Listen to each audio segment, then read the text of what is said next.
Watch. I'm gonna show y'all though. Never graduate, mind elevate, time you can't save. So live for today, cause you never know. And I'ma get mine, let your boy shine. I see it in your eyes, you don't wanna see me cry.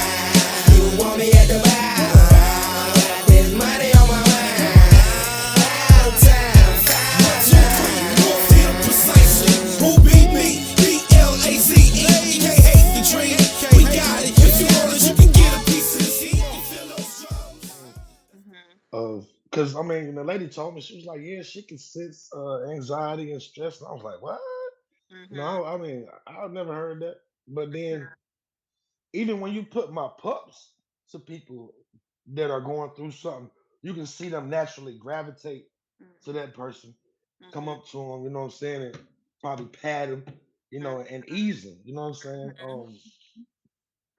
Yeah, it's crazy.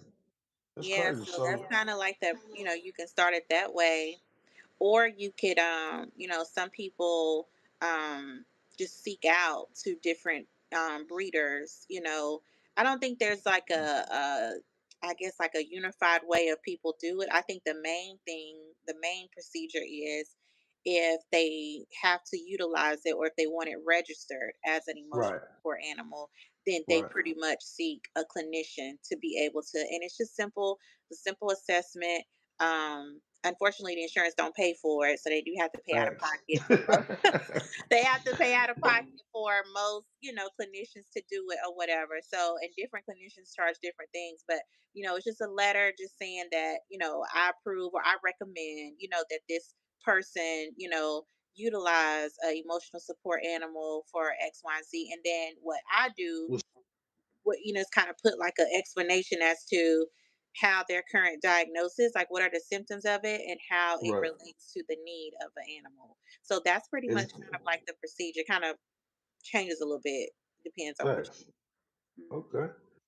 Are there specific strategies that people um take in the approach? I don't think so, honestly. Every once in a while you get people who you can tell that it's not they don't want it as an emotional support animal. They just don't want to pay a pet fee. So that's the whole reason of that's the whole reason of just Yeah, making sure okay, you I get an got you. Yeah. assessment or whatever. But and Right. some people don't know about emotional support animals. So just like how clinicians will recommend like maybe medicine or this and that. I recommend an emotional support animal to be, especially people who live alone or like you mentioned, like their anxiety is just through the roof, and so you need something constant or consistent to be able to just kind of give you a nurture. We as adults, Yeah. we don't get nurture because we're not kids anymore. We don't have anyone kind Facts. of telling us it's gonna be Facts. okay. So we need something like that a lot to be able to help us. So Facts. it's I mean, yeah, true indeed. Because I mean, it's the root. It's my daily routine with these dogs that mm-hmm, actually helps with my ADHD. mm-hmm, You know what I'm saying? Like, and it's like to this point now, I got six right now. And yeah, like they keep me busy. mm-hmm, And I mean, because I mean, I don't really have a lot of friends out here where I'm at. So, mm-hmm. my dogs is pretty much where it goes. So Okay. if I didn't have them, I'd be sitting in the house all the time. You know what I'm saying? Mm-hmm. Because Mm-hmm. we're an hour from the city. I'm in the bowl of the mountain right now. Oh Like, wow, you are. yeah. Ain't nothing out here for real. But uh at the same time, it's keeping me away from the book. You know what I'm saying? Mhm. Mhm. Um, challenges. Any challenges that Mhm. people specifically go through when they come to this, this emotional support dog? Like, are there challenges that may simplify? Maybe I guess I'm saying, on the surface, you may think somebody might need a dog, but what would be a challenge that would make you reconsider that may not be the thing to help them out?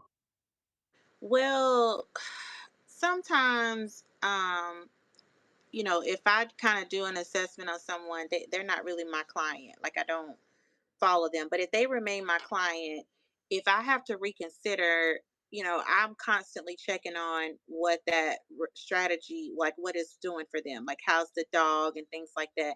And if they're telling me some things like they are violent, like within their relationships, Yeah, just yeah. it's just like with a kid, like, you're exposing your animal to a lot of violent situations, you're aggressive all the time, you're angry all the time, then The animal's no, gonna like adapt to that. Yeah, it's the animal's gonna exactly. adapt to that Exactly. for And so real. then it's no longer an emotional support. Like it's taking on your behavior. So that's kind of like somewhat of a challenge that I've seen. Now, of course, I can't like remove a pet from it, but we can Right, right. call like the ASPC, when we can kind of make certain reports. I've never encountered that before. Um, so that's kind of like maybe the only challenge that I could kind of predict. Now, the community, most people don't have a good understanding of what an emotional support animal does. Like Right, people are right. still in the times of what they used to call CNI dogs, but they're not called CNI dogs. Right.